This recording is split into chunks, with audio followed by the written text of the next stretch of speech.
কেন আমাদের 100% পড়া কখনোই একেবারে কমপ্লিট করা উচিত না? ঘটনাটি 1920-এর দশকের।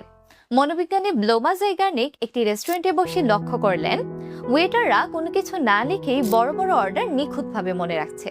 কিন্তু চমকপ্রদ বিষয় হলো, যেই অর্ডারটা কমপ্লিট হয়ে যাচ্ছে পরক্ষণেই তারা সব ভুলে যাচ্ছে। জাইগার্নিক অবাক হয়ে গবেষণা শুরু করলেন এবং বেরিয়ে এলো এক অবাক করা তথ্য। তিনি দেখলেন আমাদের মস্তিষ্ক অসম্পূর্ণ কাজগুলোকে একটা মানসিক চাপ হিসেবে ধরে রাখে।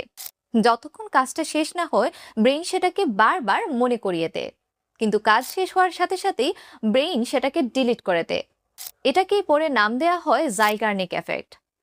আমরা সচরাচর কি করি? একটা অধ্যায় বা টপিক 100% শেষ করে তবেই বই বন্ধ করি বা অন্য সাবজেক্টে যাই। এতে করে তোমার ব্রেইন মনে করে বেশ, কাজ তো শেষ, আর তখনই ব্রেইন সেই তথ্যগুলোকে মেমরি থেকে ঝেড়ে ফেলার প্রস্তুতি নেয়। তাই তোমাকে একটা ছোট্ট ব্রেইন টিক করতে হবে।